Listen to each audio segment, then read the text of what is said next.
तुम्हारे अंदर भय लग रहा है मृत्यु का, नाना प्रकार के विकारों का। बोले बिना काजर के मुंह अपना काला क्यों? तुम्हें समझ में नहीं आ रहा? अनंत ब्रह्मांडों की सामर्थ्य वाले प्रभु, कर तुम जो हो सकता है, अकर तुम जो नहीं हो सकता है, अन्यथा कर तुम जो बिल्कुल हो ही नहीं सकता है वो भी हो जाएगा। हमारे प्रभु कैसे सामर्थ्यशाली। कर तुम जो हो सकता है तो हो ही जाएगा, जो हो नहीं सकता वो भी हो जाएगा, जो बिल्कुल हो ही नहीं सकता असंभव वो भी हो जाएगा।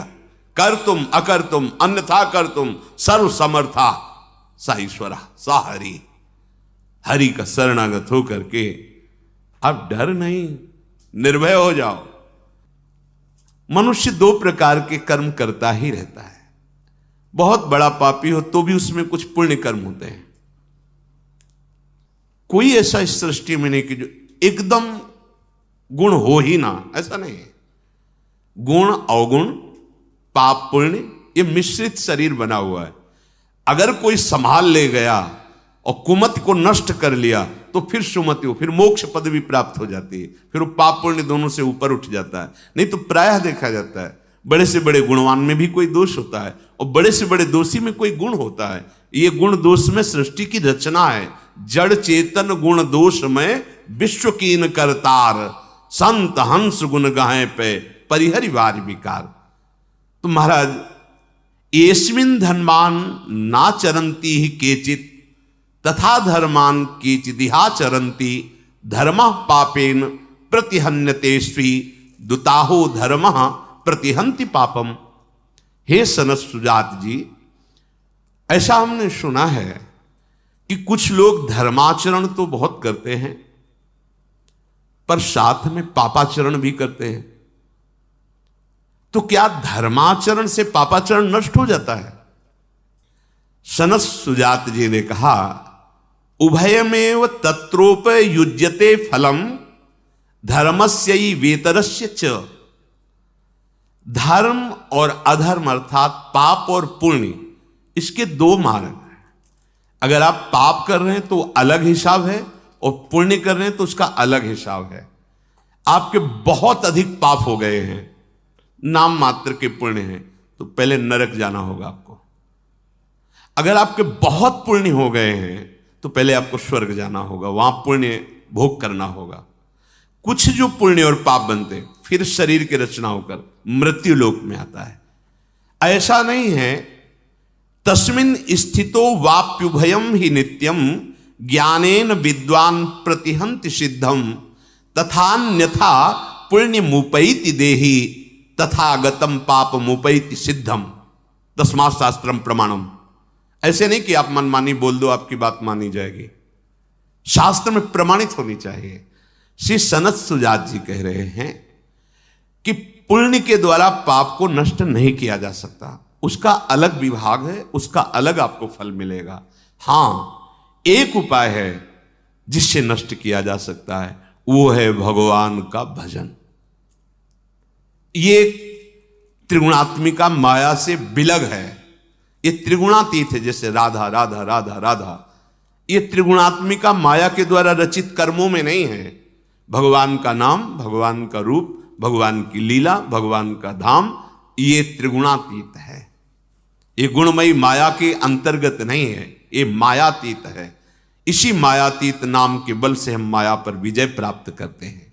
जो विद्वान ये बात समझ जाता है ज्ञान के द्वारा कि एकमात्र परमात्मा की शरण, परमात्मा का भजन ध्यान ही तुम्हारे पाप और पुण्य दोनों का नाश करके परम सुख, परम आह्लाद, परम पद प्रदान करेगा।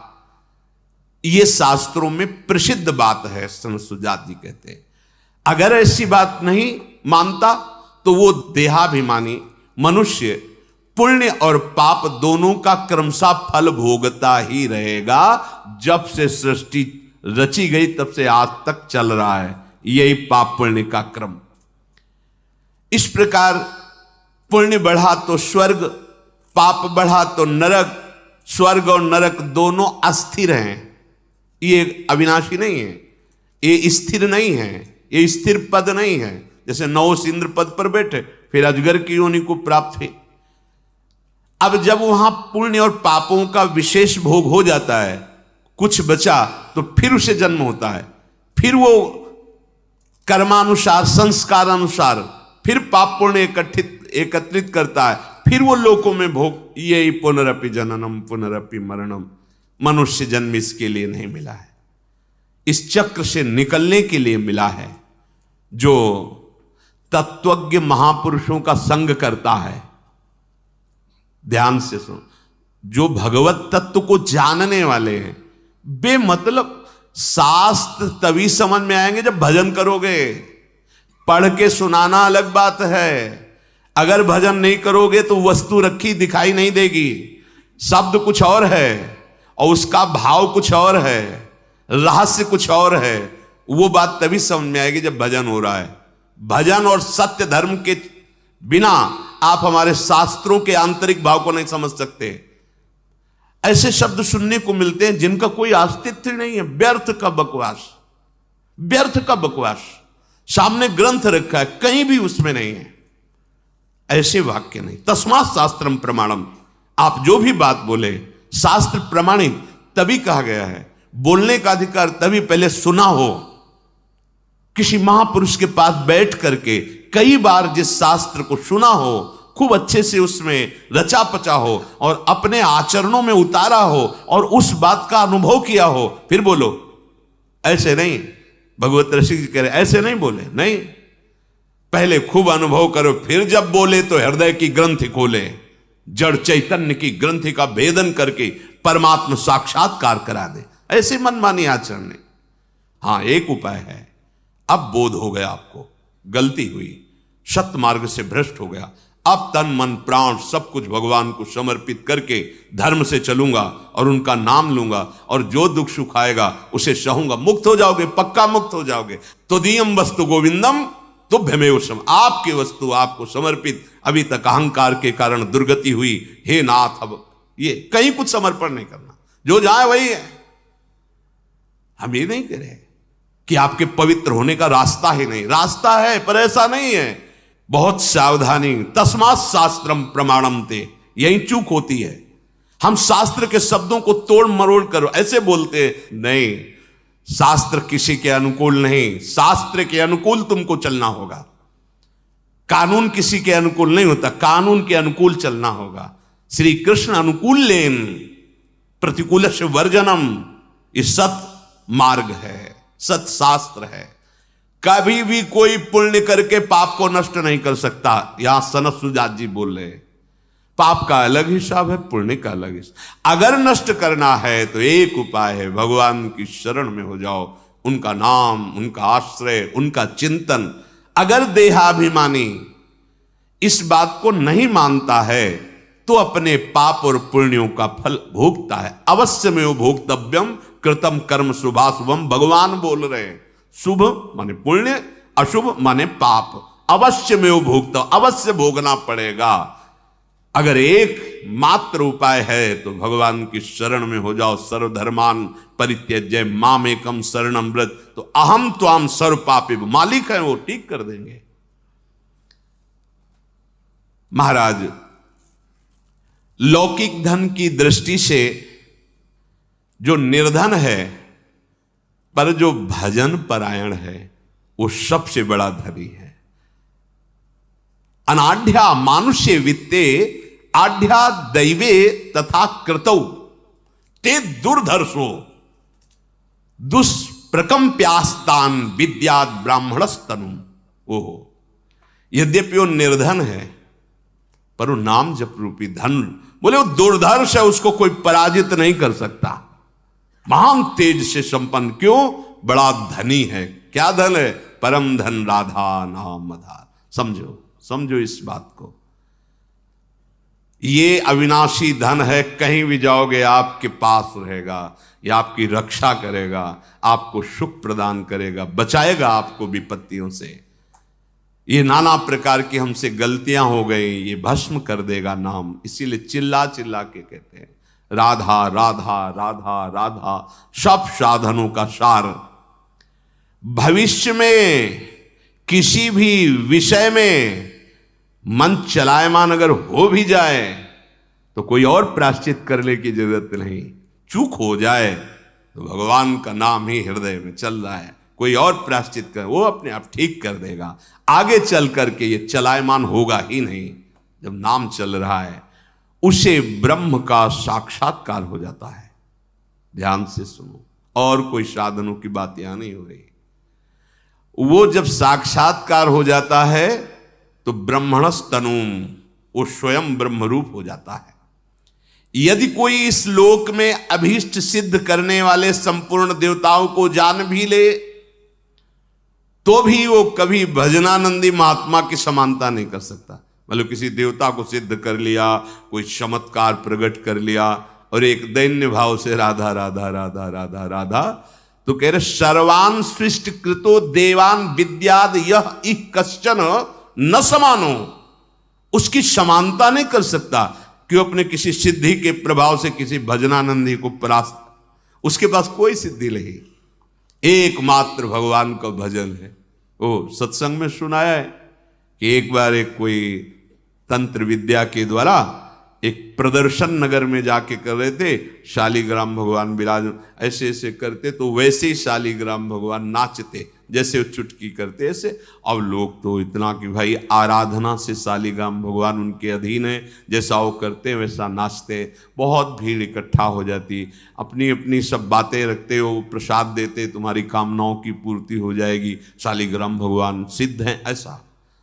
एक दिन भिक्षावृत्ति के लिए निकले हुए थे किसी महापुरुष के शिष्य जन, तो भीड़ में वो भी ऐसे देखा तो जाके गुरुदेव से बताया, तो उनका नहीं, कोई वैष्णव ऐसा नहीं कर सकता, भक्त ऐसा नहीं कर सकता, वो अपने भगवान को प्रदर्शन थोड़ी करे, वो भगवान को बेचेगा थोड़ी, ये नहीं, कोई ऐसे नहीं करेगा, ये ठीक नहीं है।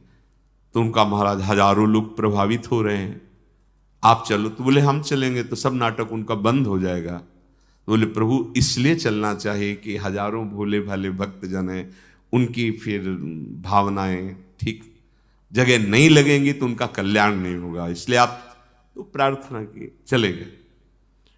अब शिष्यों ने कहा आप दिखाइए शालिग्राम भगवान को जो आप, वो तो उनको हस्त सिद्ध आए, वो चुटकी बजाते, चुटकी भी बजती रही ना, शालिग्राम जी उठे ना कुछ, और शिष्य, अब गुरु जी नहीं, वो केवल खड़े हैं। शिष्य कह रहे और कुछ आपके पास तंत्र हो और कोई जादू तमाशा दिखाओ। वो बार बार गुरु जी की तरफ बोले ये व्यक्ति आ गया इसीलिए है इसमें कुछ ऐसा। तो सब वहाँ के नगर के लोगों ने कहा तो महाभागवत है, हमारे गांव के पास कुटिया में रहते, तो बड़े भजनानंदी संत हैं। तो अंदर उसे बहुत गुस्सा हुई, बोले आप लोग चले जाइए। तब वो बोले भैया जिनको आप नचाकर चंद रुपए प्राप्त कर रहे हो, यदि इनकी आराधना कर लो तो परम पद मिल जाए। अगर इनका चरणामृत उतार कर पान करो, नाम जप करो, इनको श्रृंगार करो, आरती करो, तो तुम्हें भगवत प्राप्ति हो जाए, लक्ष्मीपति मिल जाए। ये चंद रुपए के लिए क्यों नाटक करते हो? अब तो बड़ा उपहास हो गया उसका। अब वो अपनी कुटिया को गए और उसने तत्काल तंत्र का प्रयोग किया, मारण कहते, मारण तंत्र। मूठ एक खप्पर जैसी ज्वाला प्रकट की और वो निश्चित जैसे रक्त प्रवाह गुदा द्वार से हो जाना, उल्टियां होना, और जितना समय दिया गया है मंत्र में उतने समय तक जीवित रहेगा। अगर वो सिद्ध है मारण तो निश्चित मर जाएगा। प्रभाव होता है, मंत्रों का अलग अलग प्रभाव होता है। और समझ गए थे कुछ करेगा, क्योंकि उसका स्वरूप देखा था तो रोष में आ गया था। तो कुटिया में बैठे थे, बस बैठकर भगवान नाम इसमें सामने देखा हो, ज्वालामयी कृत्य आ रही है। शिष्य लोग का नहीं, शांत रहो, सब कुटिया के अंदर हो जाओ। जो आई तो दरवाजे में खड़ी हुई, तो उनका कोई भी मंत्र हो या मंत्र अधिष्ठात देवता हो, मेरी दृष्टि में तो सब भगवान है, आप जानते हो, मंत्र से प्रेरित करके भेजा है, पर क्या ये उचित है जो आप? वो तुरंत वापस हो गई कृत्या, और उसी के वो रक्त प्रवाह सब शुरू हो गया।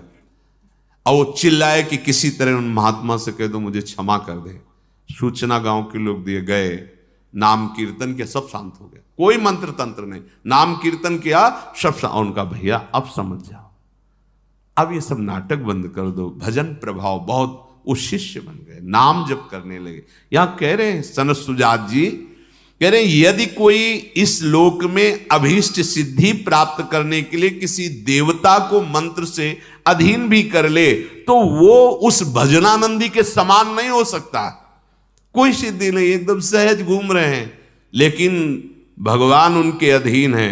कोई भी ऐसा लसन, ये अपने जैसे ब्रज वृंदावन के एक से एक महान सिद्ध पुरुष हुए, ऐसे वाले थोड़ी हुए कि कुछ ऐसा नहीं, सीधे दैन्य से हम तो आपकी कृपा से ऐसे ऐसे आपको बोलते मिले, लगेगा क्या चमत्कार है। चमत्कार प्रभु उनके साथ खेलते हैं। बड़े दुर्धर्ष होते हैं भजनानंदी जन, वो अन्य अभीष्ट की नहीं, वो केवल भगवत प्राप्ति के लिए जा करते हैं। इसलिए यम प्रयतमानम तु मानयंती सामान्यतः न मान्यमानो मन्येत न मान्या मभिसंज्वरेत। दूसरे लोग सम्मान दें तो कभी फूलो मत। अगर कोई सम्माननीय पुरुष आ जाता है तो भूलो मत, उसको सम्मान दो। स्वयं अमानी रहो, दूसरों को। जब तुम्हारा सम्मान हो तो तुम फूलो मत, और जब दूसरा कोई सम्माननीय पुरुष आ जाए तो भूलो मत, उसको खूब सम्मान प्रदान करो। अमानिना मान देना, कीर्तनिया सदा हरि। सबहि मानप्रद आप अमानी।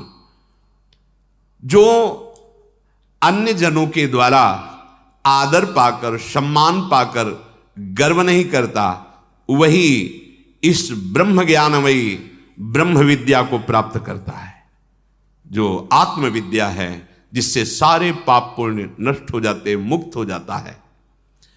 धृतराष्ट्र जी महाराज बोले कि भगवान मुझे बहुत सुख मिल रहा है आपकी वाणी से। हमारे हृदय में एक प्रश्न आ रहा है कि ऋचो यजुंसि यो वेद सामवेदम च वेद यह पापानि कुर्वन् पापेन लिप्यते किम न लिप्यते।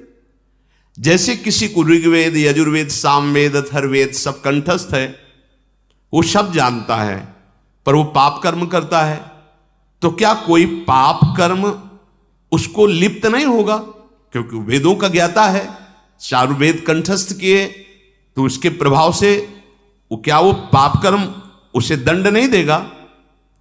सनत्सुजात जी ने कहा नैनम समान नेत्रो वापी न यजून से विचक्षणम त्रायन्ते कर्मणः पापान नते मिथ्या ब्रवीम्यहम्। राजन, तुम ध्यान से सुनो। जिसको ऋग्वेद सामवेद यजुर्वेद आदि सब कंठस्थ है, पर पाप कर्म करता है, तो कोई भी वेद उसकी रक्षा नहीं कर सकता, उसको उसका दंड भोगना पड़ेगा। नैनम समान चो वापी, वो रक्षा नहीं कर पाए। आपको ये बात में गर्व हो कि हमें कंठस्थ है सब, और मनमानी आचरण करें, भोगना पड़ेगा आपको दंड। कपट पूर्वक धर्म का आचरण जो करता है, वेद आदि कंठस्थ करके वेद आज्ञा का पालन नहीं करता है, उसका कभी उद्धार नहीं हो सकता। जैसे पंख निकल आने पर पक्षी अपना घोंसला छोड़ देता है, ऐसे पापाचरण करने वाले को वेद छोड़ देता है। वेद कंठस्थ हैं, आचरण वेद सिद्धांत के अनुसार हो, तब वेद तुम्हारा कल्याण कर देगा। अब पूरी गीता कंठस्थ है और हर आचरण गीता के विरुद्ध करो तो तुम्हारा कल्याण थोड़ी हो जाएगा। कल्याण तो तभी होगा जब भगवान जो आदेश कर रहे ऐसे चलो ऐसे चलो वैसे चलोगे तब। जैसे एक संत बड़े कृपालु थे, पक्षियों को एक बहेलिया जाल में फंसाकर ले जाता था, मार देता था। बहुत दया लगी। वो हर विद्या को जानते थे, तो पक्षी की भाषा में पक्षियों को कहा सुनो, सब बैठो, हमारी बात सुनो। बहेलिया आएगा, दाना डालेगा, जाल बिछाएगा, बैठना नहीं, चुगना नहीं, फंसना नहीं, सबको बता दो सब। अब वो एक दिन अपनी दिनचर्या करके आ रहे थे, तो हजारों पक्षी जाल में फंसे हुए थे। वो कह रहे थे बहेलिया आएगा, जाल बिछाएगा, दाना डालेगा, फंसना नहीं। अरे बोले मूर्खों, हमने याद करने के लिए नहीं बोला था, हमने इसमें बैठना नहीं ये बोला था। समझो, हमारी ठीक दशा वही है। हम उच्चारण करते हैं मुक्त होने वाली सिद्धांत की बातें, और आचरण वही करते हैं जैसे पक्षियों में। बोल तो रहे हैं बहेलिया आएगा, जाल बिछाएगा, दाना डालेगा, फंसना नहीं, पर उसी में फंस के बोल रहे हैं। यहां वर्णन कर रहे हैं ये कपट पूर्वक बातें हम करते हैं धर्म की, वैदिक सिद्धांत की, आचरण है अधर्माचरण का, तो वेद उसको छोड़ देता है, अर्थात वो पाप का फल भोगता ही है। अगर वो मुक्त होना चाहता है तो तदर्थ मुक्तम तप एत दिज्या ताभ्यामशो पुण्य मुपैत विद्वान पुण्येन पापम विनिहत्य पश्चात संजायते ज्ञान विदीपितात्मा। उसको ये उपाय करना होगा, वेद की आज्ञा के अनुसार आचरण और निरंतर नाम जप।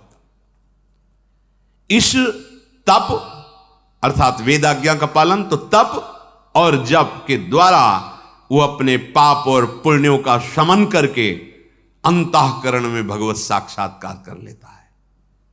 बिना आचरण के ज्ञान व्यर्थ। आपको बहुत आता है लेकिन आचरण में वो नहीं उतर। तलवार खोसे हैं, सब अस्त्र शस्त्र सब है, वो एक साधारण आदमी आया चाटा मार के चला गया, तो किस काम के तुम वीर बहादुर का बाना धारण किए हो। शास्त्र का मतलब क्या है? विकारों को नष्ट करने वाले सूत्र, और वो एक भी आचरण में नहीं है, तो क्या फायदा ऐसा वीर का बाना बना करके कोई आके पीट के चला जाए। ऐसा काम क्रोध लोभ मोह मद मत्सर जो हमें धर्म भ्रष्ट करते हैं, वो मनमानी आचरण करवा रहे हो, चारों वेद कंठस्थ है, तो क्या होगा उससे? वेद ही उसे छोड़ देंगे। विद्वान पुरुष वही है जो परमात्मा को प्राप्त कर ले। चारों वेद कंठस्थ है, आचरण पवित्र शास्त्र के अनुसार वैदिक सिद्धांत के अनुसार नहीं है, उसे विद्वान नहीं कहते। सनत सुजात जी कह रहे हैं, ज्ञानेन चात्मान मुपैति विद्वान नथान्यन्यथा वर्ग फलानुकांक्षी अस्मिन् कृतम तत्पदगृहि सर्व ममुत्र भुंक्त्वा पुनरेति मार्गम। विद्वान पुरुष वही है जो वैदिक सिद्धांत शास्त्र ज्ञान के अनुसार परमात्मा को प्राप्त कर ले, किंतु इसके विपरीत जो भोगाभिलाषी है, धर्म अर्थ काम रूप त्रिवर्ग की इच्छा रखता है, तो वो लोकांतरों में अपने किए हुए कर्मों के परिणाम रूप भटकता रहता है। वेद उसकी रक्षा नहीं करते। जहां भोग समाप्त हुआ फिर मृत्यु लोक में उसका जन्म होता है। इसलिए इस मृत्यु लोक में तपस्या के द्वारा, भोग त्याग के द्वारा, निष्काम भाव से भगवत उपासना करते हुए तत्व ज्ञान रूपी फल प्राप्त जो करता है, तो वही समृद्ध है, वही पूर्ण है, वही वेदों का फल प्राप्त कर लिया है। जो अपने मुख से अपनी बहुत बड़ाई करता है, थोड़े थोड़े भोगों के लिए लोलुप है, बड़ी विचित्र दशा देखी गई। बहुत अगर भजन में मन नहीं है तो बातें चाहे जितनी बड़ी बड़ी कर लो, आपके शब्द आपके आचरण आपकी पोल खोल देंगे। कुछ मिनट संग के बाद उसकी स्थिति को पता चल जाता है कि इसकी स्थिति कहां है। अगर आप भजन करते वो अपने आप स्थिति झलकती है। जो अपनी बहुत बड़ाई करने वाला है, आत्म प्रशंसा, भजन नहीं है, बिल्कुल भजन नहीं है, नाटक है। नहीं, भजनानंदी बड़े बड़े महापुरुष जब कभी बोले हैं तो उनकी वाणी में दैन्यता रही है। जहां कहीं कितने बड़े महापुरुष, सबकी वाणी में देखो, सब अपने को अपनी बात जब कहते, गोस्वामी जी कह रहे, जो मैं अपने अवगुण का हूं बाढ़ी कथा पार नहीं लाऊं। गोस्वामी हरिवंश महापुरुष, क्वा हम तुच्छा परम मधमा प्राण हो गर्ह कर्मा। बड़े बड़े महापुरुष दैन्य रस से युक्त, जब अपनी आत्म प्रशंसा बड़ाई की जाए, भजन नहीं, लोलुपता, अपनी तरफ से लोलुपता, मतलब भजन बल नहीं, भजन नहीं है।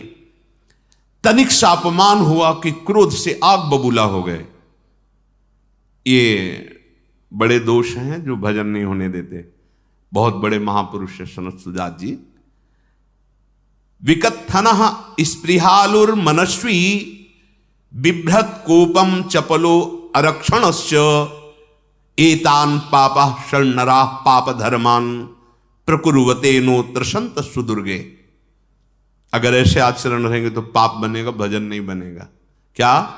अपनी कभी प्रशंसा नहीं करनी चाहिए, इससे पुण्य नष्ट हो जाएंगे, भजन प्रवृत्ति में बाधा पड़ जाएगी। अपनी अगर कोई दूसरा बड़ाई कर रहा है तो जलन होनी चाहिए। काय को व्यर्थी की बात करता है, उसको तुरंत काट देनी चाहिए। नहीं नहीं, आप क्यों, आप जब जानते नहीं तो आप ऐसा क्यों बोल रहे हैं, ऐसा। या फिर हट के चल दे, कानों में अपनी बड़ाई नहीं सुननी चाहिए। अगर सुनते हैं तो आपके भजन मार्ग में बाधा आ जाए। और आपको अपनी बड़ाई तो करनी ही नहीं है। और वास्तविक क्यों अपनी बड़ाई, क्या अपनी बड़ाई है? मेरे गुरुजी कृपा न करें, हरिजू कृपा न करें, प्रियाजू कृपा न करें तो पता चल जाए हमारी स्थिति क्या है। उन्हीं की कृपा से नाम जप हो रहा है, उन्हीं की कृपा से धाम वास हो रहा है, उन्हीं की कृपा से परमार्थ में चल रहे हैं। ये तो कृपा से चल रहे हैं। हमें केवल व्यर्थ का अगर ये अभिमान हो जाए कि तो पता चल जाए भी क्या प्रभाव है। पक्का ये केवल प्रभाव है तो उन्हीं का प्रभाव। पर्दे पे जो बहुत चकाचौंध दिखाई दे रही, वो पीछे से फोकस आ रहा है। अगर वो बंद हो जाए ना तो पर्दा भी आपको पता है कुछ नहीं उसमें, ये पर्दा है कुछ नहीं, ये तो उनका कृपा प्रकाश है। आत्म प्रशंसा भजन करने वाले, धर्म से चलने वाले उपासक को कभी नहीं करनी चाहिए। अपनी बड़ाई अगर कोई कर रहा है तो निषेध कर देनी चाहिए या उठ के चल देना चाहिए। एक वो कोई महान पंडित आए थे, रंगनाथ जी के जो सेवा में आचार्य चरण थे, तो उन्होंने सोचा इतने बड़े महापुरुष हैं, जाके तो नवीन श्लोक बनाए उनके यश के, और सोचा जब गाएंगे तो उनके यश के श्लोक जब गाए तो उठ के चल दिए, ठाकुर जी के गर्भगृह में चले गए।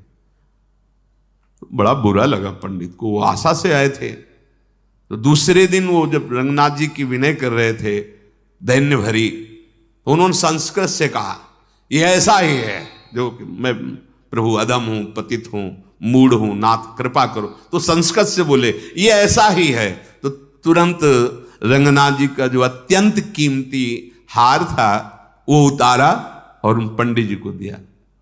पंडित जी सोचा जब प्रशंसा की थी तो हेरे भी नहीं थे, और निंदा की तो हार। और प्रभु से वो क्या कह रहे, प्रभु अभी तक तो हम ही प्रार्थना करते थे कि मैं नीच हूं, अधम। आज देखो एक विद्वान ब्राह्मण बोला कि अधम है, नीच है, ऐसा ही है, अब तो करुणा कर दो, अब तो गवाही भी हो गई ना। ये दैन्य होता है भजनानंदियों के हृदय में। प्रशंसा की तो उठ के चले गए, और जब निंदा की तो उतार के हार दे दिया प्रभु का कि तुम गवाही हो कि मैं नीच हूं, अधम हूं, मूढ़ हूं, हे नाथ अब तो करुणा कर दो। ऐसा हृदय। आत्म प्रशंसा, लोलुपता, तनिक सा अपमान हुआ कि क्रोध से आग बबूला हो जाना, निरंतर क्रोध भरी दृष्टि, वचन, चेष्टा। अगर कोई आश्रित है तो उसको न देकर अच्छे अच्छे पदार्थ स्वयं पाना, अच्छे अच्छे उपभोग करना, आश्रित जनों के प्रति ध्यान न देना, ये जिसके अंदर दोष होते हैं वो पापाचरण में फंस जाता है, भजन नहीं होता है। इसलिए उपासक इन दोषों से बचकर एकमात्र परम मंगल का उपाय जो आपको पाप पुण्य रूपी दलदल से बचा लेगा वो भगवान नाम, भगवद आश्रय। जैसे भी बने चूकना नहीं, नाम रूपी कमाई लेके ही यहां से जाना है, वही साथ चलेगा। जितना कुछ सब कुछ है, वाहिक में नहीं फंसना। जा आज तुम्हें जय हो वाह, कल दूसरी गली में खड़े होंगे वाह जय, फिर तो तुम्हारा डिप्रेशन हो जाएगा कि हमें प्रणाम करते थे वाह। ये ऐसे हैं जिसे स्वीकार किया फिर कभी छोड़ा नहीं। इन्हीं का आश्रय, इन्हीं का भरोसा, इन्हीं का निरंतर स्मरण। श्री राधा वल्लभ लाल।